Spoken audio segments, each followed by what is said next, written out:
దేవాది దేవుడు నాకు ఈ సమయాన్ని ఇచ్చినందుకై నేను మొదటిగా దేవాది దేవునికి నా హృదయపూర్వకమైన స్తోత్రాలు చెల్లించుకుంటూ ఉన్నాను. హల్లెలూయా. అదే విధముగా ఎంతగానో నన్ను ప్రేమించి ఈ స్థలానికి నడిపించి రమ్మని ప్రోత్సహించిన దైవజనులు ఎలీషా గారికి, వారి కుటుంబానికి, మరియు చేరువచ్చిన ప్రతి ఒక్క విశ్వాసకి, సంఘ బిడ్డలకు మరియు శ్రేయోభిలాషులందరికీ నా హృదయపూర్వకమైన వందనాలు చెల్లిస్తూ ఉన్నాను. హల్లెలూయా, హల్లెలూయా. నేను మీ మధ్యన నిలబడటానికి యోగ్యమైన వాడను కానండి. హల్లెలూయా. ఎందుకంటే నేను తరఫీదు పొందుతూ ఉన్నవాడను. 2వ సంవత్సరం ఐపీసీలో ఇండియా పెంటెకోస్తు దేవుని సంఘము విడుదలలో ఉన్న దేవుని సంఘంలో 2వ సంవత్సరం తరఫీదు పొందుతూ ఉన్నానండి. ఫిబ్రవరితో నా ట్రైనింగ్ పూర్తి కావస్తుంది. కాబట్టి నా యొక్క సాక్ష్యం చెప్పాలంటే దగ్గర రోజంతా పట్టవచ్చు. ఎందుకంటే అంత బలమైన సాక్ష్యం అంటే గొప్ప పనులు చేసిన గొప్ప వాడిని కాదు, కానీ ఎన్నో రాంగ్ అంటే చెడు నడతలు,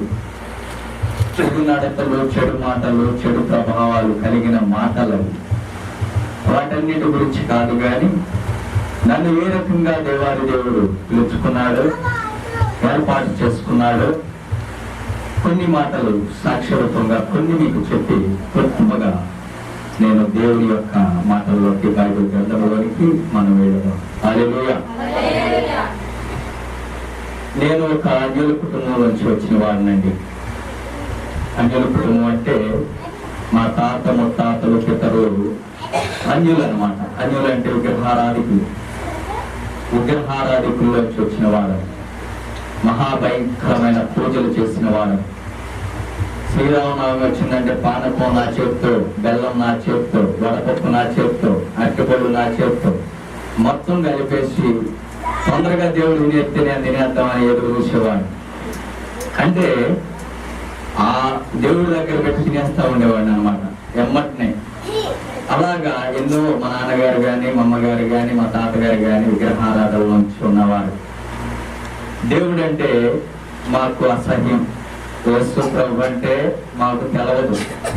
యేసు ప్రభుని చేర్చుకోవడం కూడా ఇష్టం లేని వారు. మా తాతగారు అయితే అసలు యేసు ప్రభు అన్న వాళ్ళని కొట్టడానికి కూడా ప్రయత్నం చేసిన గొప్ప మహా మనిషి.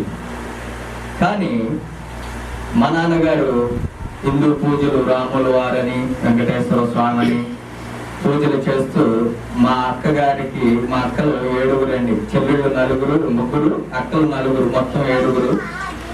తర్వాత నేను పుట్టినవాడను. బాగా కలిసి వస్తుంది 4 తర్వాత పుడితే అని చెప్పేసి అంతగానో మూఢనమ్మకాలతో ఉన్నవాడు. అయితే అదంతా చెప్పాలంటే స్టోరీ చాలా గొప్పదనమాట. చెప్పాను కదా, రోజంతా పడుతున్నాను, క్లుప్తంగా చెప్తానండి. అయితే ఏం జరిగిందంటే పూజలు చేస్తూ ఉండేవారు మా నాన్నగారు. నేను మా నాన్నగారు అడుగుజాడల్లో నేను నడుస్తూ ఉండేవాడిని అండి. నడుస్తూ ఉండగా మా పెద్దక్క గారు ఇక్కడ విజయవాడ, రామకృష్ణ గారు మీకు తెలుసు, మా పెద్దక్క గారండి. మా మావయ్య గారు అంటే వాళ్ళ భర్త గారు దేవుని నమ్ముకున్న బిడ్డ. ఇంగ్లీష్ పాత ఆయనది. మొదటిగా యేసు ప్రభు అంటే ఏమిటో మాకు తెలవదండి. ఆయన చిన్నతనం నుండి దేవుని యొక్క ప్రేమలో, దేవుని యొక్క భక్తిలో పెరిగిన వ్యక్తి. చిన్నప్పటి నుండి ఆయనకి తెలిసిన భక్తిలోనే స్నానం చేసి శుద్ధిగా దేవుని తలుపు సాటికి వెళ్ళి ఆ యొక్క తలుపు గోడ తట్టు తిరిగి ప్రార్థన చేసుకునేవాడు ఆయనకు వచ్చి కనుక. అలాగా ప్రార్థన అనేది మా పెద్దక్క గారి ఇంట్లోంచి స్టార్ట్ అయింది. అంతకుముందు విజయవాడలో స్టార్ట్ అయింది. అంతకు ముందర మా నాయనమ్మ గారు తేలపురంలో మా నాయనమ్మ గారు ప్రార్థనకి వెళ్తా ఉండేది. ఎందుకంటే కొన్ని బలహీనతల వల్ల స్వస్థత పొందుకుంది. వినగా విశ్వాసం పొందుకుంటారంటారు. వినుట వల్ల విశ్వాసం వస్తుంది అంటారు. అలాగే ఆ వినుట ద్వారా విశ్వాసం పొందుకొని నేను స్వస్థత పొందుకుంటానని దేవుని సన్నిధికి రావడం జరిగింది. ఆమె వచ్చినా కానీ మా నాన్నగారు, మా అమ్మగారు ఎప్పుడు ప్రార్థనలు చేస్తూనే ఉండేవారు.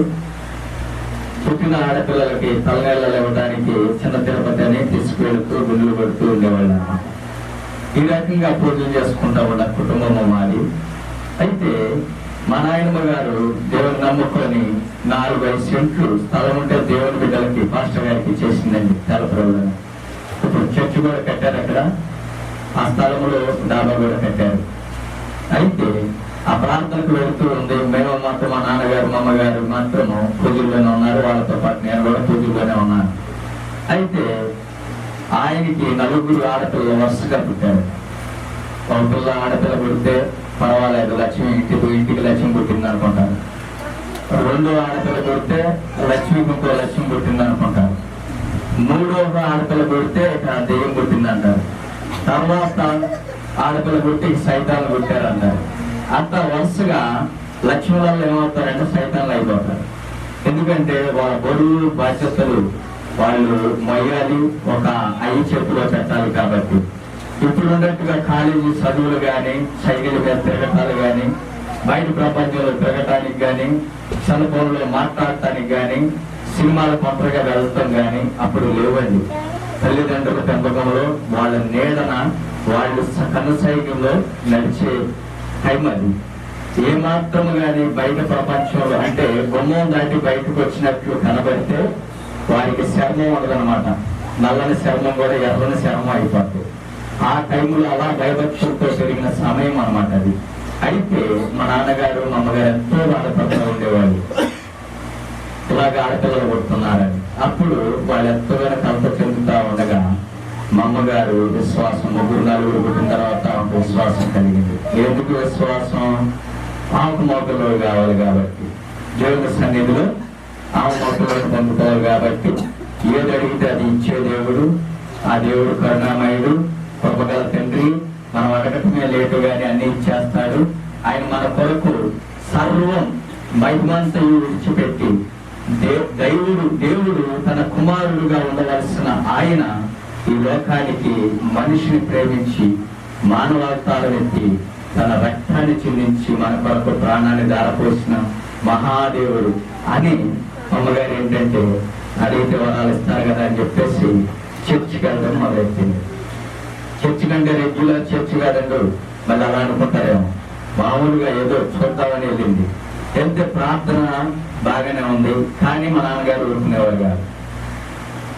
అప్పుడు మా అమ్మగారు ఏమిటంటే పాస్టర్ గారితో ప్రార్థన చేసుకున్నాయా, మరి 4 ఆడపిల్లలు మేము చనిపోవాలనే ప్రయత్నం చేస్తున్నాను, మరి ఈసారి నా మొక్కలోడు కుక్కలో పోతే మరి నేనైపోతాను, నా తర్వాత ఆయన అయిపోతాడు, కుటుంబం చాలా చెదరైపోతుంది పాస్టర్ గారికి చెప్పగానే పాస్టర్ గారు ప్రార్థన చేసి సంఘస్థుల చేత మీకు మెల్లు విశ్వాసులు సంఘస్థులు బలమైన ప్రార్థన ద్వారా మా అమ్మగారు మరలా గర్భం ధరించారు. హల్లెలూయా. ఆ గర్భం ధరించినప్పుడు ప్రసవ సమయం వచ్చినప్పుడు మా అమ్మగారికి ఒంటిలో రక్తం లేకుండా రక్తహీనత అనేది ఏర్పడింది. తెల్లగా పాలిపోవటం, రక్తం లేకపోవటం, ఆమె చనిపోయే గడియలు వచ్చినాయి అన్నమాట. బలహీనత, ఏమి తెలవదు, లెగలేని పరిస్థితి, కూర్చోలేని పరిస్థితి. ఆమెని 4 తీసుకువెళ్ళి బయటికి తీసుకురావాల్సిన పరిస్థితి. అయితే మా అమ్మగారు మా నాన్నగారు ఏం చేశారంటే అప్పుడు మంచి డాక్టర్ వచ్చేలాగా లేరండి. స్కానింగ్లు, ఎక్స్రేలు, ఇటువంటి గొప్ప డాక్టర్లు అనేది అప్పుడు లేదండి. పల్లెటూరు వాతావరణం అప్పుడు బురద మోకాళ్ళ ఉండేది, బురద రొచ్చులో తిరిగేవాళ్ళు. అక్కడ ఆర్ఎంపీ డాక్టర్, టిఎంపీ డాక్టర్లే పెద్ద డాక్టర్లు అన్నమాట, ఎండి. అయితే వాళ్ళ దగ్గరికి తీసుకువెళ్తే వాళ్ళు వాడిన బిడ్డలు కానీ, కొంచెం పెద్ద డాక్టర్ల దగ్గర తీసుకున్న బిడ్డలు కానీ పనిచేయకపోవటం వల్ల మరలా ఇంకో డాక్టర్ దగ్గరికి వెళ్దాం, పెద్ద డాక్టర్ దగ్గరికి అనే ప్రయత్నం చేస్తున్న సమయంలో మా అమ్మగారు ఏం చేసిందంటే, నాయన నువ్వు ఎక్కడికి తీసుకెళ్ళినా నాకు ఓపిక లేదు, నేను కదిలితే చనిపోయేటట్టున్నాను కాబట్టి నన్ను ప్రార్థనకి వెళ్తాను, నేను పర్మిషన్ ఇవ్వండి అని మా నాన్నగారిని పర్మిషన్ అడిగి, చనిపోతే దేవుని సన్నిధిలో చనిపోతా, బ్రతికితే ఇంటికి వస్తా అని ఒక నమ్మకంతో, ఒక విశ్వాసంతో ఆమె బయలుదేరి తెగించి సరే అని చెప్పేసి ఒక మోత కూలీలను ఒక 4 పిలిపించి ఏడునే మా ఇంటి పక్కనే ఉన్న మా నాయనమ్మ గారు ఇచ్చిన స్థలంలో పాస్టర్ గారు ఆ గుళ్ళోకి మా అమ్మగారిని తీసుకెళ్ళడం జరిగిందండి. అక్కడికి తీసుకువెళ్ళగానే అక్కడికి ఇక పాస్టర్ గారు చూసి ప్రార్థన ఏంటమ్మా అంటే ఇలా బలహీనత అండి, ఇలా ప్రార్థన చేశారు, నేను గర్భం ధరించాను, నాకు బలహీనత వచ్చింది, నేను నాకేంటో తెలవట్లేదు కానీ చనిపోయే పరిస్థితి కాబట్టి బ్రతికితే ఇక్కడే సావులని ఇక్కడే అంటూ వచ్చిందనమాట. ఆ పాస్టర్ గారికి చెప్తా, పాస్టర్ గారు ఏం చేశారంటే సంఘాన్ని అంతా ఇలా కూడుకున్న సంఘాన్ని అంతా అమ్మా ఇది తోటి స్త్రీ ఒక ప్రాణి ఇలాగా ఆవేదనతో ఉంది కాబట్టి మీరు ఎలుగెత్తి ప్రార్థన చేయాలి ఆ బిడ్డ కొరకు అని దైవ సేవకుడు ఎంతో మంచి మనసుతో దేవుని ప్రేమతో వారికి చెప్పడం జరిగిందండి. మీరు కూడా తోటి సహోదరి అని చెప్పేసి ప్రేమతో ఎంతగానో ఉపవాసంతో ప్రార్థన చేశారు. ఆ నైట్ అంతా ఆన్లైన్ ప్రేయర్ అయిపోయింది, మామూలు ప్రేయర్ అలా ఆన్లైన్ ప్రేయర్ అయిపోయి ఆ నైట్ అంతా ప్రార్థన చేయడం జరిగిందండి. తెల్లవారేసరికి ఆమెకి నెత్తి మీద కొండపోతతో వర్షం పోసినట్టుగా, అదే నీళ్లు పోసినట్టుగా, కొండలతో పోసినట్లుగా ఆమెకి దర్శనం వచ్చిందంట. దర్శనం అంటే ఆమెకు తెలవదండి అప్పట్లో, కళ అంటారు. ఆ కళ వచ్చింది అయ్యగారు ఇలాగ నాకు అని చెప్పేసి అయ్యగారు పాదాల దగ్గర ఉన్న నా తల్లి గారు అయ్యగారికి చెప్తే అయ్యగారు అన్నారంట, అమ్మా నిన్ను దేవుడు అభిషేకించాడు, నీకు ఎటువంటి బలహీనత కానీ ఎటువంటి ఇబ్బంది కానీ నీకు కలగదమ్మా, దేవుడు నిన్ను ముట్టాడని దైవ సేవకుడు చేయడం జరిగిందండి. హల్లెలూయా. అయితే అప్పటి నుండి మా అమ్మగారు పడుకొని కూర్చోలేదు మనిషి, కూర్చోవటం నుంచోవటం నడిచి ఇంటికి రావటం జరిగింది. హల్లెలూయా. ఒకటే ఇంటికి రావటం జరిగింది. వచ్చి మాది 19.5 సెంటు స్థలం అండి. శుభ్రంగా ఊడ్చేసి ముగ్గులు వేసేసి, అప్పుడు ముగ్గులు వేయకుండా ఉండేవాళ్ళు కాదండి, వేసేసి కళ్యాణం వేసి ముగ్గులు వేసేసేవాళ్ళు. ఎందుకంటే అన్యులు కదా, ముగ్గులు వేసేసేవాళ్ళు. ముగ్గులు వేసేసి శుభ్రంగా అంటులు అవుతాము. మా నాన్నగారు పొలం వెళ్ళిపోయాడు, వెళ్ళిపోయి ఉంటుంది పాటికి వెళ్ళిపోయి భూతాప కార్యక్రమం చేయటం మనకు తరువాత అంత బాధపడతా ఆయన వస్తున్నాడంట. ఇంటికి వచ్చేసరికి శుభ్రంగా దొడ్డంతా ఊడ్చేసి ముగ్గులు వేసేసి అంట్లు హుషారుగా కనబడింది. మా అమ్మను చూసి ఆయన ఎంతగానో ఆశ్చర్యపోయాడు. హల్లెలూయా, హల్లెలూయా. అప్పుడు దేవుని స్తుతించి నాన్నగారు వచ్చి ఏం జరిగింది, నీ నీరసం ఏమైందంటే నీరసం లేదు, ఏం లేదు, నాకు ఆరోగ్యంగా ఉంది, బలంగా ఉంది, ఎంతో హుషారుగా ఉంది, ఇలా జరిగిందని ఆమె సాక్ష్యం చెప్పిందంటే. ఇప్పుడు సాక్ష్యం అంటున్నాం కానీ అప్పుడు జరిగిన ఆమెకు వచ్చిన కళ చెప్పింది. అంటే ఇప్పుడు భాష బట్టి సాక్ష్యం అని చెప్తున్నాం మీకు. అయితే ఆమె సాక్ష్యం కానీ దర్శనం అంటం కానీ తెలవదండి. అలాగా అని చెప్పేసరికి మా నాన్నగారు అన్నారంట, అంత గొప్ప దేవుడు యేసు ప్రభు వారిని మనం విడిచిపెట్టకూడదు, కాబట్టి నువ్వు పని చేయొద్దు, ఏమీ చేయొద్దు, నేను అన్నీ చూసుకుంటాను, నువ్వు సంఘాన్ని మాత్రం చర్చిని మాత్రం వదిలిపెట్టొద్దు, దేవుడిని వెళ్ళిపో అని చెప్పి పర్మిషన్ ఫుల్ ఇచ్చేసారంట. హల్లెలూయా. ఇక అప్పుడు ఆమె సంఘంలో రావటం, ప్రార్థన చేయించుకోవటం, మళ్ళీ రావటం, సంఘానికి రావటం, ప్రార్థన చేయించుకోవటం, మళ్ళీ రావటం, అలా జరగటం వల్ల మా అమ్మగారు ప్రశ్నించిందండి. హల్లెలూయా. ప్రశ్నించేసరికి నేను పుట్టాను, మగవాడిని, మగ పిల్లవాడిని. మా నాన్నగారు రావటమే ఎవరు ఏంటని అడిగేసరికి మొత్తడాడు అని చెప్పేసరికి ఎంతో ఆనందం, ఎంతో సంతోషం. అప్పుడు ప్రార్థన వారిని అందరినీ, దైవ విశ్వాసులందరినీ, దైవజనులందరినీ పిలిపించి మన ఇంటి దగ్గర చక్కని విందు ఏర్పాటు చేద్దాం అని చెప్పేసి అక్కడ సత్యభాగ కుమారుడు వచ్చినప్పుడు ఎలా విందు చేశాడండి తండ్రి, అలాగా ఆనందంతో మా నాన్నగారు ఆ విశ్వాసులని, బిడ్డల దేవుని సేవకులను పిలిపించి ప్రార్థన ఏర్పాటు చేయాలి ఒక రోజు అని చెప్పేసి అయ్యగారిని పర్మిషన్ అడిగి రమ్మని చెప్పి పంపిస్తే అయ్యగారు ఇచ్చారండి. ఆ పర్మిషన్ ఇచ్చినప్పుడు చక్కని విందు ఏర్పాటు చేసి దైవ బిడ్డలకి, దైవజనులకి చక్కని విందు ఏర్పాటు చేశారు. అప్పుడు ఆ పాస్టర్ గారు ఇందైన తర్వాత నాకు పేరు పెట్టారంట. వరాన్ని పుట్టారు కాబట్టి వరప్రసాదు అని పేరు పెట్టారంట. హల్లెలూయా. అయితే ఆ దైవజనుడు పేరు మాత్రం నాకు తెలుసండి, ఆ మనిషిని నేను చూడలేదు. ఈ మధ్య కాలంలోనే పడవల రేవు దగ్గర, పడవల రేవు ఉంది కదా, ఆ పడవల రేవు దగ్గర ఎదిగితే అక్కడ ఇంటికి అతికి వెళ్ళామండి. అతికి వెళ్ళేసరికి ఆ ఇంటి ఎదురే పాస్టర్ గారు ఉన్నారు. ఆ పాస్టర్ గారు ముసలాయన, ఆయనతో నేను ఎంతో మందులు తెమ్మంటే, పిల్లలు తీసుకురమ్మంటే, లేకపోతే ఏదన్నా పని చెప్తే చేయటం మొదలెట్టాను. ఆయన కిందకి తీసుకెళ్ళడం మొదలుపెట్టాను. ఎంతగానో పాస్టర్ గారితో అన్యోన్యంగా సహవాసంగా ఆయన చెప్పినట్టు చేస్తున్నాను. మా పెద్దక్క గారు వచ్చారు నా దగ్గరికి. వచ్చి ఆయన చూసినప్పుడు ఆ దైవజనుడు ఎలా నీకు పేరు పెట్టిందని చెప్పింది. హల్లెలూయా, హల్లెలూయా. ఇక్కడ పడవలే వచ్చే వరకు, మొన్న పోయిన సంవత్సరం వరకు నాకు ఆ దైవజనుడు తెలవదండి. ఆ దైవజనుడిని కలవటం, ఆయనతో మాట్లాడటం, ఆ కృప నాకు వచ్చింది. హల్లెలూయా. అయితే నేను పక్కనే ఉన్న దేవుని సన్నిధిలో పాటలు పాడటానికి నాకు పాటలకి తెలవదండి. ఆ పక్కన ఉన్న మా నాయనమ్మ గారి ఇచ్చిన స్థలంలో పాస్టర్ గారు పెట్టారు కదా, పక్కన అసలు ఆ పాస్టర్ గారు అబ్బాయి నాకు సహవాసం అయ్యాడు. ఆ పక్కన సహవాసం అయ్యేసరికి మేమిద్దరం కలిసి ఆడుకుంటూ బడికి వెళుతూ అలా ఉండేవాళ్ళం. నేను లోక మర్యాదల్లో ఉండాను, ఆయన దేవుని మర్యాదల్లో ఉన్నాడు. నేను లోక మర్యాదలో ఎలా ఉన్నానంటే చక్కగా చేస్తాం, చదువుకోవటం, చక్కని సినిమాలు వస్తే వెళ్ళటం. చక్కని సినిమాలు వచ్చి సహోదరుడా నాతో నువ్వు రావా, కలిసి వెళ్దాం అని ఆ దైవ సేవకుడు కుమారుడిని నేను అడగటం జరిగింది. ఆ దైవ సేవకుడు కుమారుడు ఏమన్నాడంటే, ప్రియ సహోదరుడా, మనము ఇప్పుడు వెళ్తే మా నాన్నగారి తాత చల్లగా చేస్తాడు కాబట్టి ఒక సమయం అంటూ ఉన్నది, కళ్ళు మూసుకొని ప్రార్థన చేస్తారు, పాటలు అయిపోయిన తర్వాత వాళ్ళు ప్రార్థనలో ఉంటారు, మనల్ని గమనించరు కాబట్టి మనం ఇద్దరం చల్లగా వెళ్ళిపోయి చక్కగా ఇంటర్వ్యూల్ దాకా చూసుకొని చల్లగా వచ్చి మరి చర్చిలో కూర్చుందాం నా సహోదరుడా అన్నాడు అనమాట ఆ స్నేహితుడు.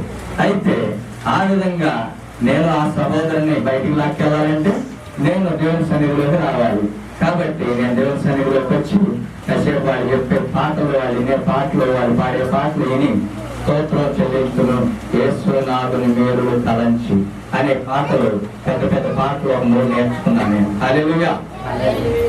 ఈ పాటలు నేర్చుకోవడం వల్ల ఏమవుతుందంటే జనవరికి కాయలు గజ్జలు కొట్టడం, నేను కూడా కాయలు గజ్జలు కొడుతుంటే సూపర్ గా కొడుతున్నాను. అసలు ఆర్కెస్ట్రా కూడా వాళ్ళు కూడా అంత పక్కలో నువ్వు బాగా కొడుతున్నావు నన్ను ఎక్కించేసరికి నేను సూపర్ అయిపోయి ఇక జనవరి ఎప్పుడొస్తుందా క్రిస్మస్ ఎప్పుడొస్తుందా మొదలైపోయాను. ఇక జనవరి క్రిస్మస్ కలిసి మేమిద్దరం ఆ ప్రార్థనలో ఆ యొక్క దేవుని సేవలో కలిసి పాల్గొనడం జరిగిందండి. ఈ లోపల నా తర్వాత 3 మహాలక్ష్ములు పుట్టారు. హల్లెలూయా. మహాలక్ష్ములు అంటే మా నాన్నగారికి సైతాన్లు 3 పుట్టారు. అయితే ఆ 3 నా చెల్లెళ్ళు. ఆ 3 చెల్లెళ్ళు 2 విజయవాడలో ఉన్నారని ఒక సహోదరి. నా తర్వాత ఆమె కాకుండా 2వ ఆవిడ పాస్టర్ గారిని పెళ్లి చేసుకుంది. హల్లెలూయా. పాస్టర్ గారిని ఎలా చేసుకుందంటే ఆయన సైకిల్ కి అద్దె డబ్బులు కట్టడానికి కూడా డబ్బులు లేవండి. అంత పేదవాడు, పూలు గుడిచి, అసలు లెటర్ కూడా లేదు. బయటికి వెళ్ళాలంటే చెంబట్టుకొని బయటికి వెళ్ళడమే. ఆడపిల్లని ఎంతో ముచ్చటగా, ఎంతో బయటికి వెళ్ళకుండా తెచ్చిన నా తండ్రి ఆయన చూడటానికి ఇష్టపడాలి. మా అమ్మగారు ఏమందంటే, పాస్టర్ పక్కన ఉన్నారు కదా దైవ సేవకుడు, దేవుడికి ఇస్తే, దేవుని బట్టికి ఇస్తే నిత్య జీవం వస్తుందయ్యా, ఎంతో బిడ్డ సంతోషపడతాయా, దేవుని సేవలో ఉండటం కంటే వేరే మార్గం లేదయ్యా, మంచి లేదయ్యా, ఆ ధన్యత లేదయ్యా అని మా నాన్నగారిని ఎంతగానో చెప్పి ఒప్పించి ఆ దైవజనుడు చూడటం జరిగిందండి. ఆయనకి మామూలుగా వాక్యం ఆది కాండం మొదలుకొని ప్రకటన గ్రంథం వరకు అరగంటలో చెప్పేస్తాడు. అంతగా తెలుసు అనమాట. తెలుసు అంటే ఏంటంటే చదువుకొని వెళ్ళిపోతాయి, మామూలుగా వివరించే అంత లేదు అప్పట్లో. అయితే దేవుని కృపను బట్టి ఈ రోజున ఆయన ఎంతో ఉన్నత స్థితి. వారికి 3 పిల్లలండి, 2 అబ్బాయిలు, 1 ఆడపిల్ల. ఆడపిల్ల పాస్టర్ గారికి ఇచ్చారు, అబ్బాయిలు 2 పాస్టర్లు.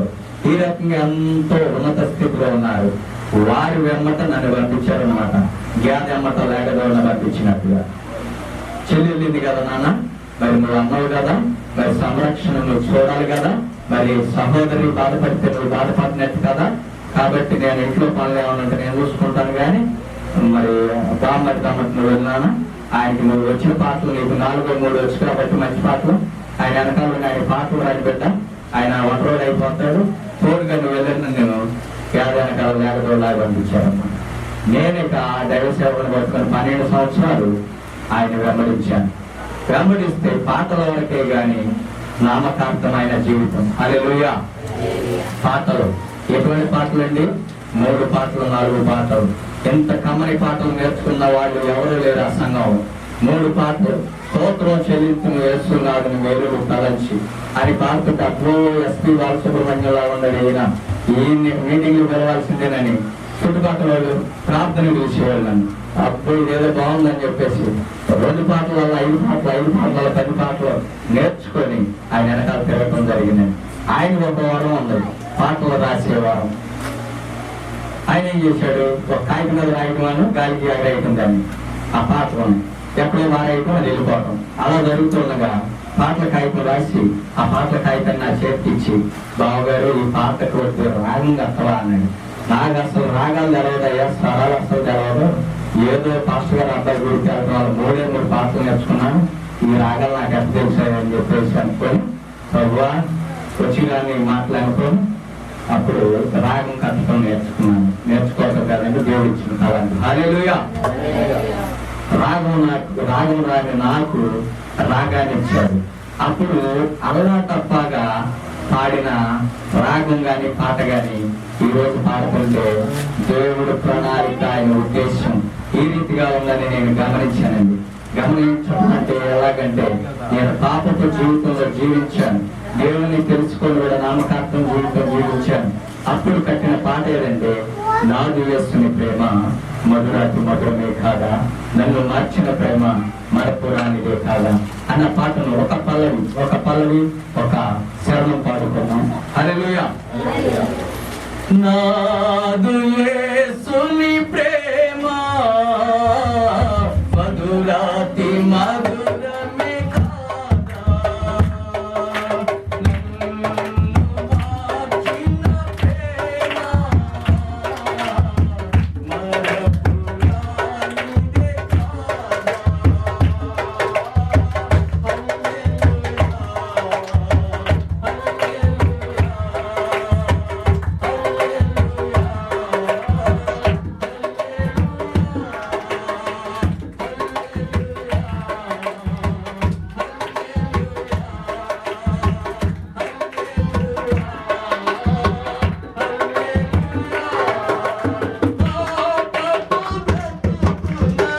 కాదా.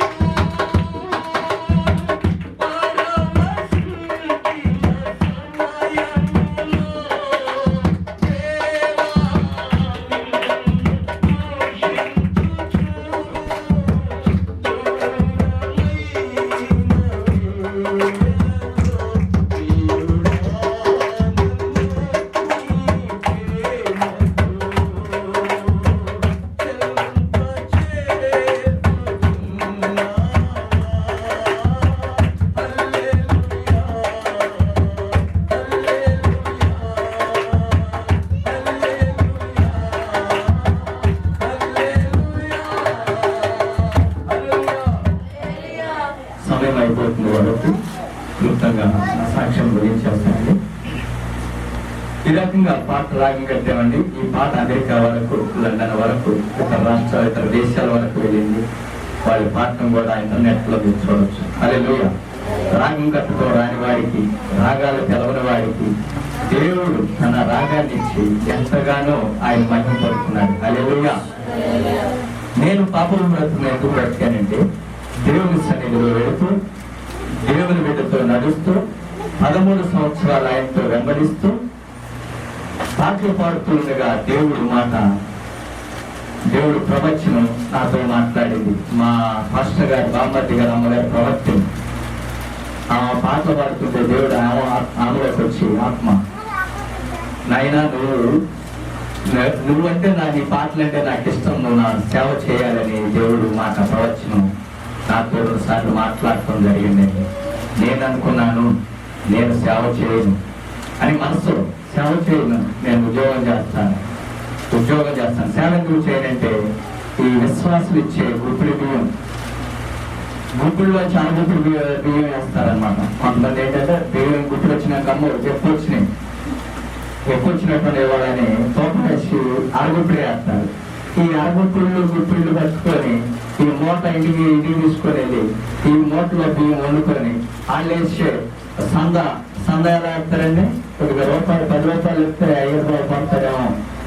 మరి పావుల ఒక 10 రూపాయలు, అప్పుడు 10 రూపాయలు పావులాలు ఉన్నాయండి. రూపాయిని 5 వయసులో 5 పావులాలుగా చేసి 4 పావులాలుగా తలో పావులు వేసుకొచ్చి సంద వేసేవాళ్ళు. ఆ సందాతో మొత్తం 100 మంది వచ్చిన ఒక 15 రూపాయలు కూడా అయ్యేవి కాదు. ఇటువంటి సందాలతో బ్రతకడం అంత అవసరమా అని నేను అనుకొని, పొద్దునైనా నాకు ఈ జీవితం, నేను ఏం చేస్తానంటే, చదువు ఉంది, జ్ఞానం ఉంది, ఆస్తి ఉంది, అంతస్తు ఉంది, బలం ఉంది, బలగం ఉంది, నాకేంటి తక్కువ? నాకు వెనకాల ఎంతమంది ఉన్నారు? 7 ఉన్నారు. 7 4 బావలు, 3 బామ్మరులు, 4 అక్కలు, 1 చెల్లెళ్ళు. మరి వాళ్ళ తలగం వాళ్ళ పిల్లలు ఎంతమంది చెప్పండి? 2-3 లారీలు ఉంటారు. బలంగా ఉన్నప్పుడు నాకేంటి, నేను ఇలా సన్న బియ్యాలను తినాల్సిన పని ఏంటి అని నేను వద్దనుకొని జాబులు చేయటం, ఉద్యోగాలు చేయటం, వ్యవసాయాలు, సొంత పొలం ఉంది వ్యవసాయాలకు వెళ్ళటం, లైఫ్ ఇన్సూరెన్స్ చేయని చెత్త పని అంటూ ఎదురు మొత్తం పనులన్నీ చేశాను. కోటీశ్వరుని అయిపోవాలి నేను అంటే అంత బలంగా నేను తిరిగానండి.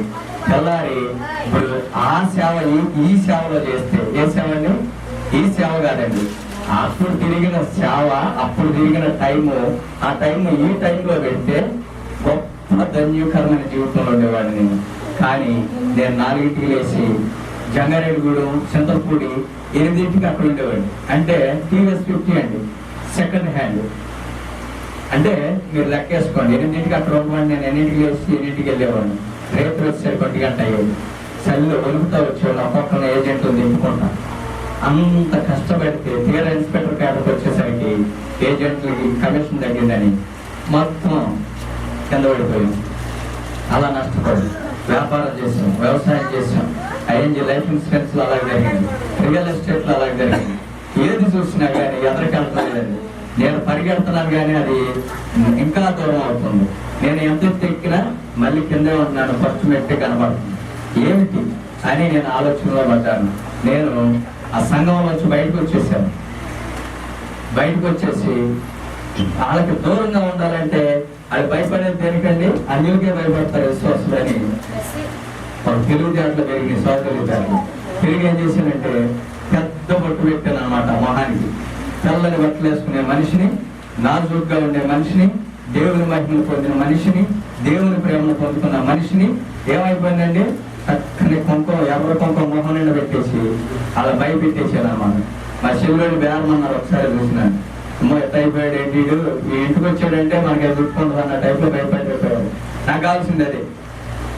వాళ్ళు నా దగ్గర రాకూడదు, ఎందుకంటే వాళ్ళకి ఎడంగా ఉండాలి నేనని. ఆ రకంగా మళ్ళీ అన్యుడిగా అయిపోయాను నేను. అయిపోయి నా జీవితం ఎలా ఉందంటేనండి, ఉండా పొలం పోయింది. అక్కడి నుండి స్టార్ట్ అయింది శ్రమం. ఉండా పొలం 9.5 సెంట్లలో ఈరోజు 7.5 ఉంది స్థలం. మరి ఎంతో నుంచోబెట్టి 10 ఆటోలు కొనగల శక్తి మాకుంది. కానీ ఈ రోజున పట్టుమని 10 రూపాయల జోడులో లేకుండా పోయింది. అయితే ఏం చేశానంటే, మా అమ్మగారు ఎంతగానో చెప్తుంది, నాన్న నువ్వు వెళ్ళాలి, దేవుడు సేవ చేయాలి, దేవుడు చెప్తున్నాడు. మా ప్రవక్తని అమ్మగారు చనిపోయారు, అయినా కానీ నేను గుడికి వెళ్ళడం మానేశాను, దేవుని సన్నిధిని వెంబడించడం మానేశాను, దేవుని మాటలు వినడం మానేశాను. మళ్ళీ వెనక తిరగడం మొదలెట్టేసరికి ఎన్ని పోయేసరికి అయినా పట్టుదలతో ఎవరు ఉంటారు చూసారా, 5 అటులు అటు ఇటు అని ఒక బిర్రు మీద ఉంటారు. 5 అటులు అటు ఇటు, 5 ఆకులు గణాకులు అనే పట్టు మీద ఎంత నష్టపోయినా బిర్రు మీద ఉంటారు ఒక్కొక్కరు. ఆ బిర్రు మీద ఉన్నా నేను. ఆ బిర్రు మీద ఉండేసరికి ఇకేం లేదండి, చూసేపుడుకో కాసేపుడుకో మొత్తం కుటుంబం అంతా సాగవలసిన పరిస్థితి ఏర్పడింది. అప్పుడు నేను ఎక్కడి నుంచి పంది, ఎప్పుడండి తలకాయ పైకి లేపేది పంది, మామూలుగా పెట్టుకున్నంతసేపు తలకాయ కింద పెట్టుకొని బుర్రలో ఎత్తుతా ఉండదు. దాన్ని వెనక తిరిగేసి దెబ్బగా తిరగేసినప్పుడు పైకి చొప్పుతుంది అనమాట. తిరగేసినప్పుడు అట్లాగే నా జీవితం, పంది జీవితం నాకు తిరగబడేసరికి పైకి చూసా, ప్రభా అని గుర్తు తెచ్చుకొని అప్పుడు మా అమ్మగారు చనిపోయారని, చనిపోయాక అయ్యగారు వాళ్ళు వచ్చారు, అమ్మగారు వచ్చారు. అమ్మగారు కూడా ఎంతో వేదంతో నా కొరకు ప్రార్థన చేశారు, అయ్యగారు ప్రార్థన చేశారు. అక్కడి నుండి మలుపు తిరిగింది నా జీవితం. ఇక అప్పటి నుండి ప్రార్థన సన్నిధికి వెళ్ళడం మొదలెట్టాను. సన్నిధికి వెళ్ళిన కానుండి ఇక కబేళ సెంటర్ దేవుని సేవకుల్లోనే నేను ఉండాలి. వ్యాపారం చేద్దామని వచ్చాను విజయవాడ. వ్యాపారం కాదు, వ్యాపారం చేసినా కానీ దేవుని గుడికి దూరంగా ఉండకూడదు. దేవుని గుడిలోనే మనం కాలం గడపాలని, దేవుని సన్నిధికి నీటి కాలువ వివరణ నాటబడిన చెట్టు ఎప్పుడు ఆకు వాడక ఫలమిస్తుంది అంటారు, సిగురు తొలగిద్ది అంటారు. అలాగా ఎప్పుడైతే నేను దేవుని సన్నిధికి అందుబాటులో, అంటే పిలుపుకు దగ్గరగా ఎప్పుడు పిలిస్తే అప్పుడు అందుబాటులో ఉన్నాను, దేవుడు నన్ను కనికరించాడు, కరుణ చూపి బాప్తిస్మం, నా అప్పులన్నీ తిరగ తీసుకోవాలనుకున్నాను.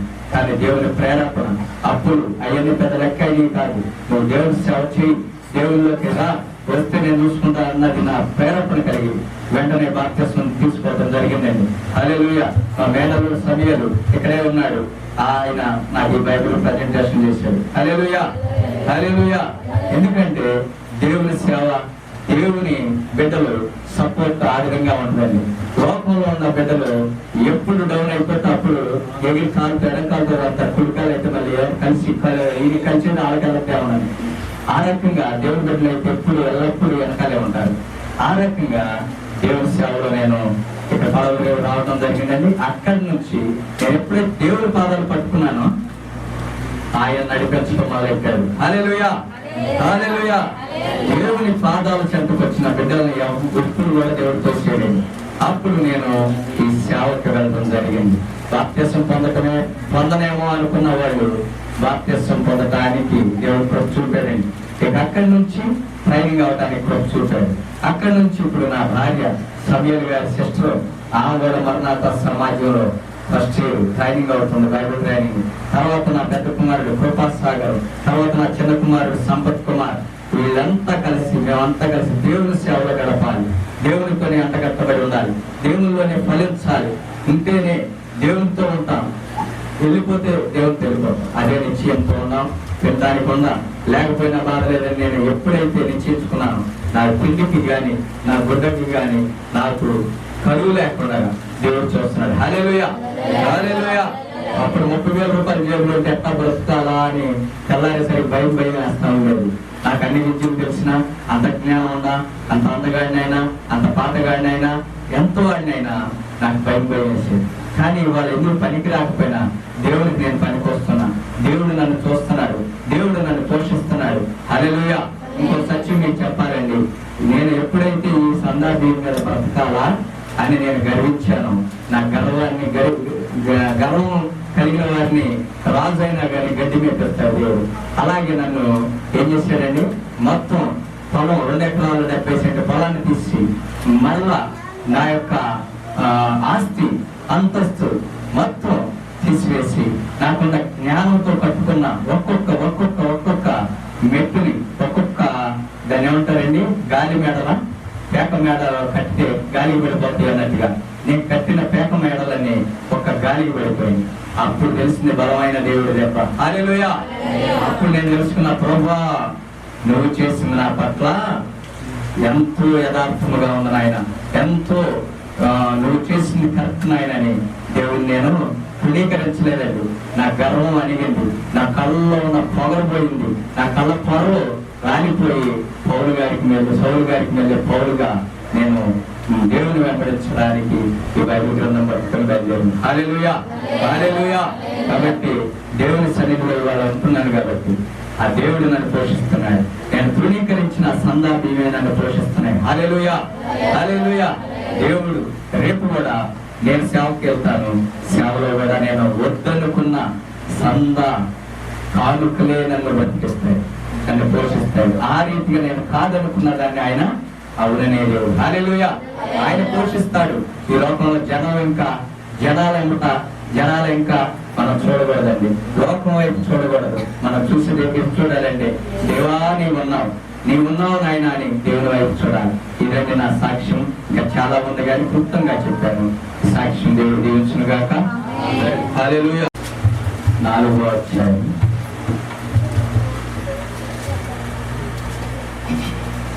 9, 10వ వచనం చదువు సహాయం. 10వ వచనం. ఇశ్రాయేలుల దేవుని గురించి మొదలుపెట్టి, నీవు నన్ను నిశ్చయముగా ఆశీర్వదించి నా సరిహద్దును విశాలపరిచి నీ చేయి నాకు తోడుగా ఉండ దయచేసి నాకు కీడు రాకుండా దానిలో నుండి నన్ను తప్పించుము అని ప్రార్థింపగా దేవుడు అతడు మనవి చేసిన దానిని అతనికి దయచేసాడు. చాలమ్మా. ఇక్కడ ఎఫ్రేజ్ గురించి మనం నేర్చుకోబోతున్నామండి. దైవజనులు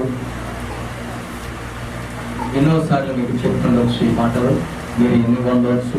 మరలా ఇంకొకసారి మనము తెలుసుకున్నాం. హల్లెలూయా. ప్రార్థన అంటే మీకు తెలిసి ఉంటుందండి. ప్రార్థన అంటే ఏంటండి? దేవునితో మాట్లాడట. ప్రార్థన అంటే దేవునితో మాట్లాడటనే అర్థము. ప్రార్థన అంటే ఏంటంటే మనము అయ్యగారు చెప్తుంటారు ప్రార్థన అంటే ఏంటంటే ఏంటి అసలు ప్రార్థన అంటే అని తెలుసుకోవాలని ఒక అన్యుడు అంటే ఇలాగే ప్రార్థన జరుగుతుంటే బయట సహోదరులు ఎంతోమంది వింటూ ఉంటారు. అసలు ప్రార్థన అంటే ఏంటండి? వీళ్ళేంటి ఎంత పిచ్చగా వచ్చేసి బైబిల్ పట్టుకొని ప్రార్థన అంటారు, కోపాలు అంటారు, అల్లరల్లరిగా చేస్తారు, నిలబట్టనివ్వరు. ఏంటి నాయన ఇది, ఏంటి బాబు ఇది, ఏంటి నాయన ఇవాళ అని అనుకుంటూ ఉంటారు. కొంతమంది అనుకుంటారు అసలు ప్రార్థన అంటే ఏంటరా నాయన తెలుసుకుంటే పోలా అని ఆశ కలిగిన వాళ్ళు ఉంటారు. అలా కలిగిన వాళ్ళలో ఒక వ్యక్తి అన్నాడంట అయ్యగారి దగ్గరికి వచ్చి, అయ్యా ప్రార్థన అంటే ఏంటయ్యా అని ఎంతో ఉత్సాహంగా తెలుసుకోవాలని ఆరాటంగా తెలుసుకోవాలని ఆసక్తితో వచ్చి అడిగితే అయ్యగారు అన్నారన్న, ఆయన ప్రార్థన అంటే నేను చెప్తాను, కానీ నేను అడిగిన ప్రశ్నకు ఒకటి సమాధానం చెప్తున్నా, ఆయన ప్రార్థన నేను చెప్తాను, ప్రార్థన అంటే ఏంటో నేను చెప్తాను, కానీ నీకు ఈత వచ్చా అన్నాడు. ఏంటి నాయన నేను ప్రార్థన అడిగి ఈత గురించి అడుగుతాడు ఏంటని ఆయన అనుకొని అన్నాడంట, ఏమండి నేను ప్రార్థన గురించి అడుగుతున్నా మీరు ఈత అంటారు ఏంటంటే, నేను చెప్తానయ్యా, నేను అడిగిన దానికి నువ్వు సమాధానం చెప్తావు ఒకసారి అంటే సర్లే అన్నాడంట. అని నాకు ఈతరాదు అయ్యగారు అన్నాడంట. అయితే ఇంకా మీకు ప్రార్థన గురించి చెప్తా ఇంకా ఏసీ అని చెప్పేసి ఆయనని చెరువు గట్టులో తెల్లారుజామున 6 గంటలకల్లా నేను అక్కడ ఉంటాను, మీరు ఆ చెరువు గట్టుకి 6 వచ్చేయమని చెప్పేసి ఆ దైవజనుడు ఆ సహోదరుడికి చెప్పడం జరిగిందండి. అప్పుడు ఈయన కరెక్ట్ గా 7:30 కల్లా ఈ విషయం తెలుసుకున్నాడేమో దైవజనుడి దగ్గర. ఇప్పుడు ఈయనకి రేపు నిద్రపడతలేదండి, రేపు నిద్రపడతలేదు. ప్రార్థన గురించి ఏంటి, అసలు ప్రార్థన అంటే ఏంటి తెలుసుకోవాలని 4-5 సార్లు లేకటం, టైం చూడటం, టైం చూస్తే 12 అవటం, అలాగే చూడటం వల్ల 3, అలా చూడటం వల్ల 4 నిద్రపడతల ఎట్టగొట్ట 5:30 అయింది. గౌరవ లేచి ఆయన నిద్రపోతేనే లేచి పరిగెత్తుకున్న చెరువు దగ్గరికి వెళ్ళి, పాస్టర్ గారు ఈ ప్రార్థన గురించి చెప్తానన్నారు, వచ్చాను అయ్యగారు అన్న. వెరీ గుడ్, మంచిది. అయితే సహోదరుగా మన ఇద్దరం కలిసి లాగా ప్రయాణం చేద్దామని చెరువులో మెల్లిగా దిగటం మొదలెట్టారండి. ఆ సహోదరుడు పాస్టర్ గారు చెరువులో దిగేసరికి మోకాళ్ళలోకి నీళ్ళు వచ్చినాయి అంట, తర్వాత మొలలోకి, తర్వాత భుజంలోకి, తర్వాత గడ్డంలోకి, తర్వాత ముక్కుకి గాలి అందనంత లోతులో పోనిచ్చి అయ్యారు వచ్చి ఎదురికి బయటకు వచ్చారంట. ఇక అప్పుడు ఏమైందండి, లోపలిలోకి వెళ్ళిపోయాడు. ఈత రాని మనిషికి ఏమైపోతే మంచి ఈత వస్తుందా? రాదు, మునిగిపోతా ఉంటాడు, లేపుతా ఉంటాడు, మునుగుతా ఉంటాడు, లేపుతా ఉంటాడు. ఈ అరుపుతున్నాడు అనమాట. నీళ్లు శ్వాస గాలి అందక, రక్షించండి, కాపాడండి, నన్ను రక్షించండి, కాపాడండి, నా ప్రాణాన్ని రక్షించేవాళ్ళు లేరా, నన్ను రక్షించి ఒడ్డు చేర్చేవాళ్ళు లేరా అని కేకలేస్తున్నాడు గుర్తు దించుకొని. అప్పుడు పాస్టర్ గారు వెళ్ళి ఆయన పట్టుకొని ఒడ్డు లాక్కొచ్చాడు. హల్లెలూయా. ఒడ్డు లాక్కొచ్చి, ఏంటి సహోదరుడు అట్టాడు ఏంటంటే, ఏం లేదండి, నా ప్రాణం పోయినంత పని అయింది, గాలి అందలేదు, ఇలాగా నన్ను లోపలికి వచ్చారు, అసలు నేను తట్టుకోలేకపోయానండి. అరుపు ఏమని చేసావంటే, నన్ను కాపాడండి, నన్ను రక్షించండి, నన్ను రక్షించేవాడు లేరా, నా ప్రాణాన్ని కాపాడేవాడు లేరా అని కేకలు వేసాను అయ్యగారు. ప్రార్థన అంటే అదే నాయన. ప్రార్థన అంటే ఎలుగెత్తి దేవాది దేవుని మొరపెట్టుటే. హల్లెలూయా. దేవాది దేవునికి మొరపెట్టుటే ప్రార్థన. నీ హృదయపూర్వకమైన ప్రార్థన దేవుడు ఆలకిస్తాడు, కానీ చిలక పలుకుల ప్రార్థన దేవుడు ఆలకించడు. కొంతమంది చిలక పలుకుల ప్రార్థన చేస్తూ ఉంటారండి.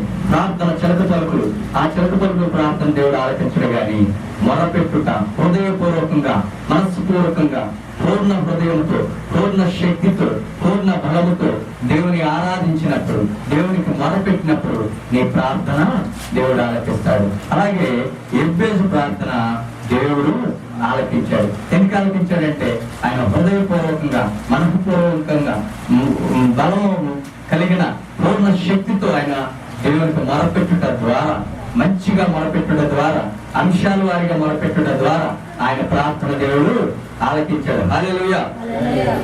1వ దినవృత్తాంతాలు ఇంకా చదివింది మనం చదువుదాం. నీవు నన్ను నిశ్చయంగా ఆశీర్వదించి నా సరిహద్దును విశాలపరిచి నీ చేయి నాకు తోడుగా ఉండదయచేసి నాకు కీడు రాకుండా దానిలో నుండి నన్ను తప్పించుము అని ప్రార్థింపగా దేవుడు అతడు మనం చేసిన దానిని అతనికి దయచేసి. చాలండి. ఇక్కడ ఎబ్బేస్ గారు ఏ రకంగా మొదలుపెడుతున్నాడంటే అంశాల వారిగా మొదలుపెడుతున్నాడు. మనం మొదలుపెడతామండి ఇవాళ దీని గురించి, రేపు దాని గురించి, ఇంకో దాని గురించి, అవతల ఇంకో దాని గురించి. ఇది నెరవేరదు, ఇంకోటి ప్రార్థన. ఇది నెరవేరదు, ఇంకో దాని గురించి ప్రార్థన. ఇది నెరవేరదు, ఇంకో దాని గురించి ప్రార్థన. ఇదిగో ప్రభువా నాకు ఇల్లు కావాలి, ఈ ఇల్లు రాకముందలే బండి కావాలి, ఇది రాకముందలే కారు కావాలి, అది రాకముందలే ఉద్యోగం రావాలి. ఈ రకంగా అంశాలు లేకుండా, ఒకదానికొకటి సంబంధం లేకుండా ప్రార్థన చేస్తా ఉంటాం. కానీ ఆ ప్రార్థన కాదండి, అంశాల వారిగా ప్రార్థన ఉండాలి. ఇక్కడ ఎబ్బేజు గారు అంశాల వారిగా ప్రార్థన చేస్తున్నాడు. చదవండి ఒకసారి. 4 అంశాలు ఉన్నాయి ఇందులో. నీవు నన్ను నిశ్చయముగా ఆశీర్వదించి, మొదటిదండి, నీవు నిశ్చయముగా నన్ను ఆశీర్వదించి నా సరిహద్దును విశాలపరచి నీ చేయి నాకు తోడుగా ఉండ దయచేసి, నీ చెయ్యి నా తోడుగా ఉండ దయచేసి, నాకు కీడు రాకుండా దానిలో నుంచి నన్ను తప్పించు. 4 అంశాలు పెట్టుకొని ఎబ్బేజు గారు ప్రార్థన చేస్తున్నాడండి. హల్లెలూయా, హల్లెలూయా. నీవు నన్ను ఆశీర్వదిస్తే గాని, అంటే ఆశీర్వాదాలు 2 రకాలండి ఈ లోకములో. భూలోకములో ఉండే ఆశీర్వాదం, పరలోకంలో ఉండే ఆశీర్వాదం. శరీర ఆశీర్వాదం, ఆత్మీయ ఆశీర్వాదం. ఇక్కడ మనకు భూలోక ఆశీర్వాదం ఏం చేస్తుందంటే ఇక్కడ వరకు ఆశీర్వాదాలు, కానీ పరలోకం వరకు వెళ్ళి పరలోకంలో ఆశీర్వాదాలు పొందుకునే శక్తిని ఇవ్వదు. ఇక్కడ ఆశీర్వాదాలు ఏంటంటే మనం ఇక్కడ ఎంతో సంపాదిస్తాం, ఎంతో సుఖంగా జీవిస్తాం, ఎంతగానో మనం అనుభవిస్తాం. కానీ పరలోక రాజ్యంలో, ఆ నిత్య రాజ్యంలో చేరడానికి ఇక్కడ భూలోక ఆశీర్వాదాలు పనిచేయవండి. మనం ఎప్పుడైతే భూలోక ఆశీర్వాదాలు కాక పరలోకం ఉన్న ఆశీర్వాదాలని మనం ఎప్పుడైతే పొందుకోవాలని ఆశపడతామో, పరలోక ఆశీర్వాదాలతో పాటుగా భూలోక ఆశీర్వాదాలు కూడా మనకు వస్తాయి. హల్లెలూయా, హల్లెలూయా. అందుకే అంటున్నాడు ప్రభు, ముందల నా నీతిని, నా రాజ్యాన్ని మీరు వెతకండి. అవి వెతికితే మీకు అవన్నీ సమకూర్చబడతాయి. అదే రీతిగా నేను భూలోక ఆశీర్వాదాల కోసం పరిగెత్తాను. ఏమేం చేశానండి? ఉన్నాయన్నీ పోయినాయి. పరలోక ఆశీర్వాదాల కోసం ఇప్పుడు ప్రాకులాడుతున్నాను. పోయినవన్నీ రెట్టింపై తిరిగి వస్తాయి. హల్లెలూయా, హల్లెలూయా. కాబట్టి ఇక్కడ భూలోక ఆశీర్వాదాలని చూసిన అక్కాయి, పరలోక ఆశీర్వాదాలని పొందుకున్న అక్కాయి, 2 అక్కాయిలు ఉన్నారు. ఆ అక్కాయిలు ఎవరో మన లోక సువార్త 10వ అధ్యాయము 39వ వచనం చదివితే 2 అక్కాయిలు బయటకు వస్తారు. హల్లెలూయా. 10వ అధ్యాయం 39వ వచనం అండి. లోక సువార్త. మరియా అనే సహోదరి ఉండేది. ఈమె యేసు పాదముల యొద్ద కూర్చుండి ఆయన బోధకును వింటుండెను. మార్త విస్తారమైన పని చేపట్టుకున్న చేత తొందరపడి ఆయన యొద్దకు వచ్చి, ప్రభువా, నేను ఒంటరిగా పని చేయుటకు నా సహోదరు నన్ను విడిచిపెట్టినందున నీకు చింత లేదా? నాకు సహాయం చేయమని ఆమెతో చెప్పుకొనెను. అందుకు ప్రభువు, మార్తా, మార్తా, నీవు అనేకమైన పనులను గురించి విచారణము కలిగి తొందరపడుచున్నావు గాని అవసరమైనది ఒక్కటే. మరియా ఉత్తమమైన దాన్ని ఏర్పరచుకొనెను, అది ఆమె యొద్ద నుండి తీసివేయబడదని ఆమె చెప్పింది. చాలండి. ఇక్కడ మార్త ఏం చేస్తుందంటే ప్రభు వారిని ఇంటికి ఆహ్వానించుకుంది. ప్రభు వారిని ఇంటికి ఆహ్వానించుకుందండి. ఆహ్వానించుకున్న మార్త ఏం చేస్తుందంటే విస్తారమైన పనులు పెట్టుకుంది. మనోళ్ళు దైవజనులను పిలుస్తారు. ఆయన మా ఇంటికాడ ప్రార్థన పెట్టండి అయ్యారు, మా కుటుంబానికి ఆశీర్వాదం కలిగించడానికి ప్రార్థన పెట్టండి అయ్యారు అని ఎంతగానో ప్రేమతో ఆశీర్వాదాలు పొందుకోవాలని దైవజనులు ఇంటికి పిలిచి ఏం చేస్తారంటే అయ్యగారు వచ్చి అరగంట అయిపోతే కుర్చీ మీద కూర్చుంటారు. వీళ్ళు ఏం చేస్తూ ఉంటారంటే అప్పుడు మొదలెడతారు అనమాట. గారెలు రౌండ్ తిప్పటం, కోడిని కూర ఉండటం, ఈ రకంగా అయ్యగారు అక్కడే ఉంటారు, వీళ్ళు పనులు బిగిన్ చేస్తూ ఉంటారు. అలా కాకుండా ఏం చేయాలంటే పరిచర్య దేవుడు ఇచ్చిన ఆశీర్వాదం. అయితే ఆ పరిచర్యని ఎలా చేయాలంటే దేవుడు దైవజనులు రాకముందలే మన పరిచర్యను అన్నిటినీ చక్కబెట్టుకొని మార్తక్కకి వెళ్ళే యేసు ప్రభు పాదాల చెంత ఆమె ఎలా కూర్చొనిందో మీరు కూడా దైవజనులు చెప్పే మాటలు ఎంతో చక్కగా ఆలకించాలి. కొంతమంది నిద్రపోతా ఆలకిస్తారు. ఆఖరి మొక్కలు అర్థం అవుతాయి కానీ మొదటి మొక్కలు అర్థం కాదు. వాళ్ళకి పనికి వచ్చిన మొక్కలు ఏరుకుంటారు కొంతమంది. అలా కాదండి, దేవుడు దిద్దుబాటు ఇస్తా ఉంటాడు. దేవుడు దిద్దుబాటు ఇచ్చిన మాటల్ని అవి కఠినమైనా గాని ఎంతో దేవుడు ఇచ్చిన మాటలుగా హృదయాన్ని పెట్టుకొని సరి చేసుకోవాలి. హల్లెలూయా. నిద్రపోకూడదు. మనం వచ్చింది ఎందుకంటే దేవుని స్తుతించడానికి, దేవుడిచ్చే ఆశీర్వాదాలు పొందుకొని తీసుకువెళ్ళటానికి. కాబట్టి నిద్రపోకుండా ఎంతో చక్కగా వినాల్సిందిగా ప్రభు పేరుతో మీకు మనం చేస్తున్నాను. ఇక్కడ మరి ఏం చేస్తుందంటే ఉత్తమమైన దాన్ని ఎన్నుకుందనమాట. ఆయన పాదాల దగ్గర పరలోకానికి సంబంధించిన ఆశీర్వాదాలను పొందుకోవడానికి ఆ ప్రయత్నం చేస్తూ ఉండగా దేవుడు ఏమంటున్నాడంటే మార్తక్కాయతో, అమ్మా మరి అక్కాయ చక్కగా మంచిది, ఆ ఉత్తమమైన దాన్ని ఎన్నుకుంది కాబట్టి ఆమె యొద్ద నుండి అది తీసివేయబడదని మార్తక్కాయతో యేసు ప్రభు వారు చెప్పడం జరిగిందండి. కాబట్టి మనం మార్తక్కాయ లాగా మనం విస్తారమైన పనులు దైవజనులు పిలుచుకొని వాళ్ళ ముందలు చేయడం కాదు, కానీ వారు రాకముందలే మనం ఆ పనులు ముగించుకొని మరి అక్కాయలాగా ఆయన పాదాల దగ్గర ఆయన మాటలు వినడానికి మనం ప్రయత్నించాలి. ఇది పరలోక ఆశీర్వాదం. హల్లెలూయా. యాకోబు గారు కూడా తిరిగి తిరిగి తిరిగి తిరిగి తిరిగి ఏం చేశాడంటే ఈ లోకంలో ఎంతో సంపాదించాడు, కానీ ఆయనకి ఎంతగానో అసంతృప్తి కలగటం వల్ల ఆయన పరలోక ఆశీర్వాదాలు పొందుకోవాలని ఆయన ఏం చేస్తున్నాడండి, రాత్రి అంతా పెనుగులాడుతున్నాడు. దేవునికి పెనుగులాడి ఆశీర్వాదం ఆయన పొందుకున్నాడు. హల్లెలూయా. రెఫరెన్స్లు ఇవన్నీ చూపించి మీకు చెప్పడానికి సమయం లేదు కాబట్టి, ఎందుకంటే నా సాక్ష్యం కూడా చెప్పడం జరిగింది కాబట్టి ఈ రెఫరెన్స్లు చెప్పడానికి కొంచెం మీరు సమయం అయిపోతుంది కాబట్టి మీరు దయచేసి ప్రార్థన చేసుకోవాల్సిందిగా వేడుకుంటున్నాను. హల్లెలూయా. రెండో ఆశీర్వాదం ఏంటండి, ఆయన ఏం చెబుతున్నాడంటే సరిహద్దుల్ని విశాలపరచమన్నాడు. సరిహద్దులను విశాలపరచడం అంటే మనం ఈ లోకంలో ఉన్న సరిహద్దులు కాదండి. ఈ లోకంలో సరిహద్దులు అంటే ఏంటి, పొలము సరిహద్దులు, ఇళ్ల సరిహద్దులు, మనకి ఈ సరిహద్దులు ఉంటాయి అన్నమాట. అప్పుడు ఏం చేస్తారంటే పగలంతా బాగానే ఉంటాయి రాళ్ళు, రేతులు రాళ్ళు కదిలిపోతా ఉంటాయి. అర్థమైందండి మీకు? పగలు రాళ్ళు బాగానే ఉంటాయి, సరిహద్దు రాళ్ళు, రేతులు కదులుతాయి. ఎందుకంటే విశాలపరచడానికి కొంతమంది ప్రయత్నం చేస్తూ ఉంటారు. రేతులు ఈ రాళ్ళని నిద్రపోయాక అందరూ రాళ్ళను జరిపే వాళ్ళు ఉన్నారు, గొప్ప ఆ వరం కలిగిన వాళ్ళు ఉన్నారు అనమాట. సరిహద్దులు విశాలపరచుకుంటాయి.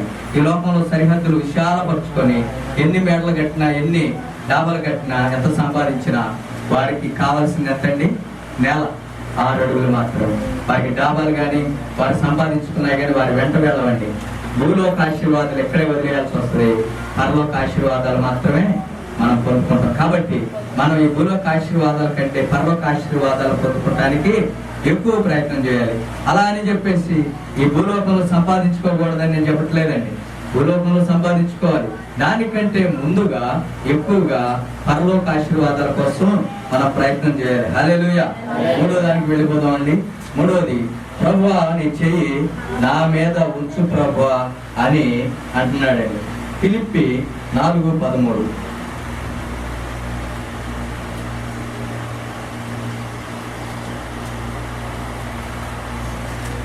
ఫిలిప్పి పత్రిక 4:13.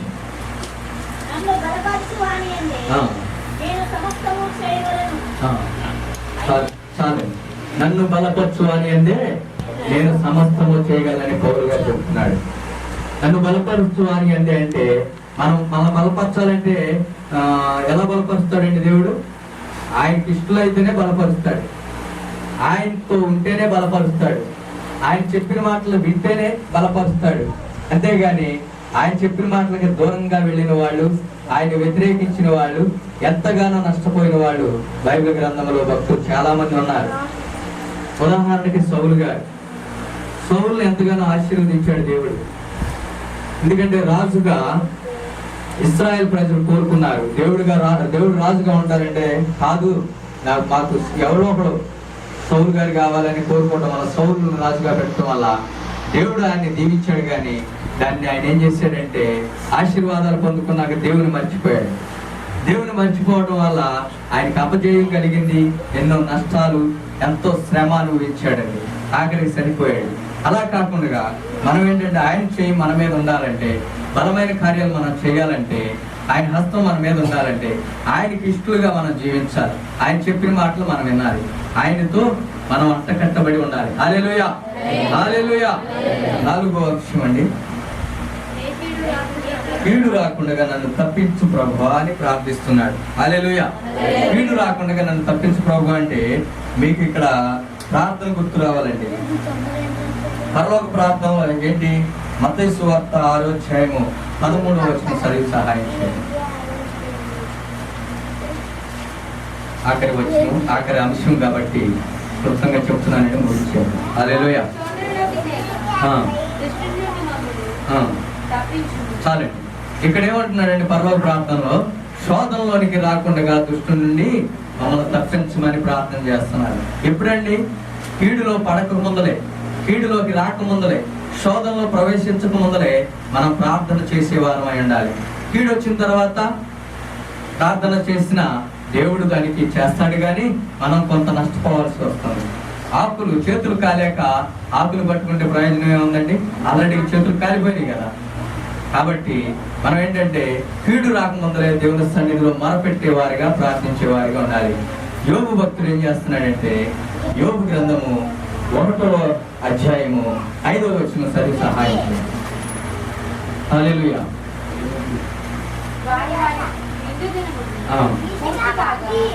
యోబు తన కుమారులు పాపము చేసి తమ హృదయములలో దేవుణ్ణి దూషించురేమో అని వారిని పిలవనంపించి వారిని పవిత్రపరిచి అరుణోదయంలో లేచి వారిలో ఒక్కొక్కరి నిమిత్తమై దహన బలి నడిపించుచూ వచ్చాను. యోబు నిత్యము అలాగే చేయించుండేది. చాలండి. ఇక్కడ ఏం చేస్తున్నాడండి? గొప్ప భక్తుడు యోబు భక్తుడు గురించి తెలవని వారంటూ ఎవరున్నారు? యోబు భక్తుడు ఎవరంటే దేవునితోనే మంచి భక్తుడుగా, మంచి యథార్థపరుడుగా సాక్ష్యం పొందినవాడు. సాతానుతోనే సవాలు విసిరాడు దేవుడు. ఏమని? యోబు అతని భక్తుడిని మీరు భూలోకంలో చూసావా నీవు అని సాతానుతోనే సవాలు విసిరాడు దేవుడు. సాతాను ఏం చేసిందంటే, అతని నా చేతి ముందర ఎంతో మంది నా చేతిలో ఓడిపోయారని గర్వించింది. కానీ ఆ గర్వాన్ని అణిచేశాడు యోబు. యోబు సాతాన్ని ఓడించి దేవుని గెలిపించాడు. హల్లెలూయా. ఇక్కడ ఏంటి? యోబు భక్తుడు కీడు రాకముందలే ప్రార్థన చేస్తున్నాడండి. వారి బిడ్డల కొరకు అరుణోదయం ముందలే లేచి ప్రతి ఒక్క బిడ్డ కొరకు ప్రార్థన చేస్తున్నాడు, బలి అర్పిస్తున్నాడు. వారు ఏమైనా పాపం చేశారేమో హృదయంలో, వాళ్ళ ఆలోచనలో, వాళ్ళ తలంపుల్లో అని పాపం చేశారేమోనని. పాపం చేశారంటే కరెక్ట్ గా ఉండదు. పాపం చేశారేమో అంటే అనుమానం అన్నమాట.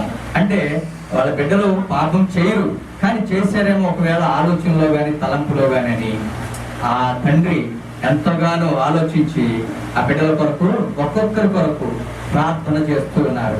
మనం ప్రార్థన చేస్తున్నామండి పిల్లల కొరకు, భర్త కొరకు, భార్యల కొరకు, మనకు కలిగిన బంధువుల కొరకు, మనకున్న స్నేహితుల కొరకు, మన ఇరుగు పొరుగు వారి కొరకు ప్రార్థన చేస్తున్నా ఉంటారా?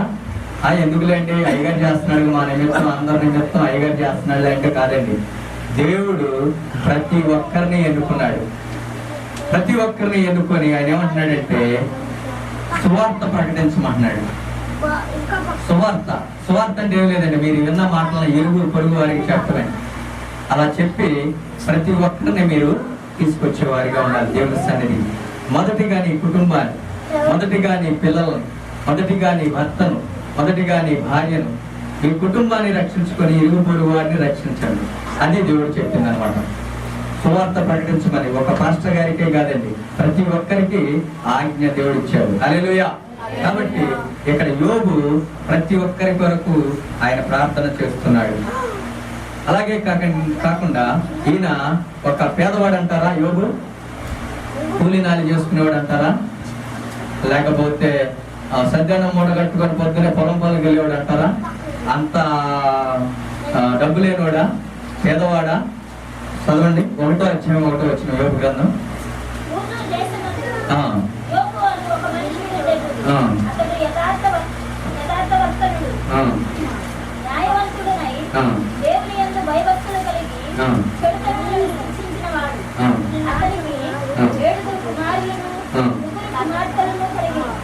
అతనికి 7,000 గొర్రెలను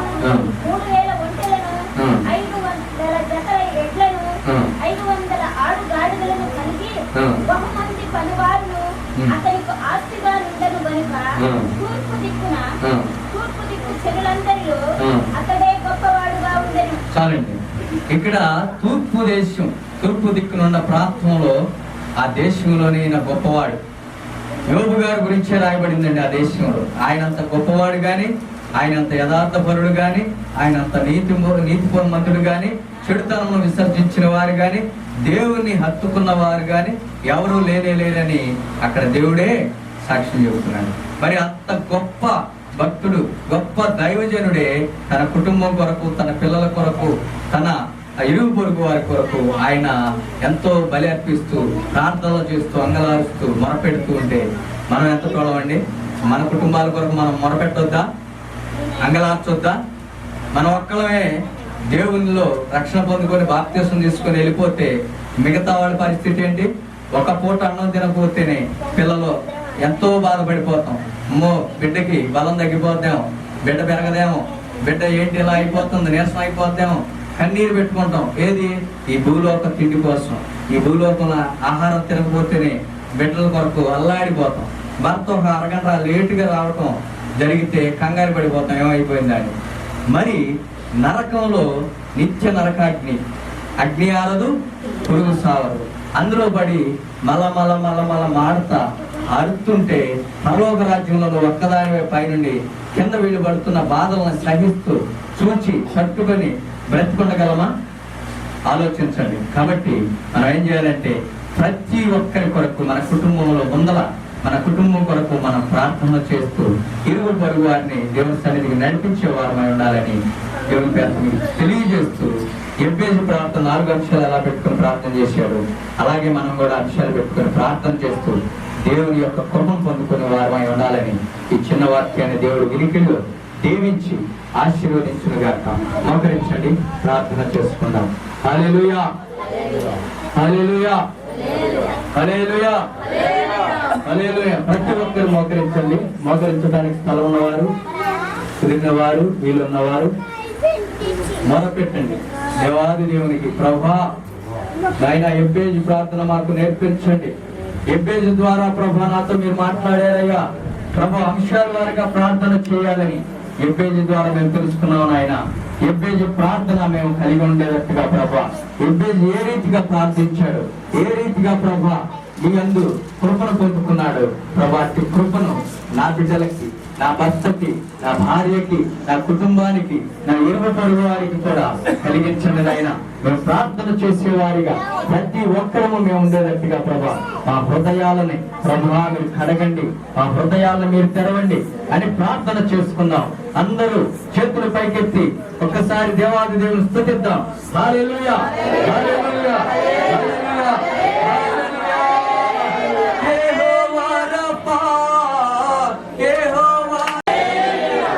పరిశుద్ధుడు అయిన మా తండ్రి, మీకు స్తోత్రములు. ప్రార్థనతో ప్రారంభించబడినటువంటి గృహ కుటుంబం సమయం వరకు కొన్ని బిడ్డలకు దీవెనకరంగా, ఆశీర్వాదకరంగా మీరు జరిగించినందుకు వందనాలయ్యా. దయతో మీ బిడ్డలందరినీ మీరు బలపరచండి, తోడుగా ఉంచండి.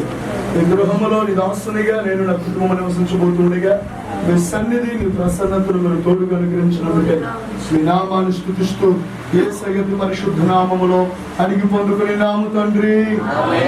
పరలోకమందున్న మా తండ్రి, మీ నామం పరిశుద్ధపరచుకునుగా, మీ రాజ్యము వచ్చునుగా, మీ చిత్తము పరలోకములో నెరవేర్చున్నట్లు భూమి యందు నెరవేరునుగా. మాకు కావలసినది ఆహారం మాకు దయచేయండి. మా ఎడల అపరాధం చేసిన వారిని క్షమించిన ప్రకారం అపరాధాలు క్షమించండి. శోధనలోనికి దుష్టుని తప్పించండి. రాజ్యము, శక్తి, మహిమ నిరంతరమని వైనావు తండ్రి. దేవుని యొక్క ప్రేమయు, ప్రభువైన యేసుక్రీస్తు కృపయు, పరిశుద్ధాత్ముని యొక్క అన్యోన్య సహవాసం ఇప్పుడు ఎల్లప్పుడూ సదాకాలము సకల పరిశుద్ధులకు కొడిన బిడ్డలకు తొలగిండును గాక. హల్లెలూయా, హల్లెలూయా, హల్లెలూయా. స్తోత్రములు.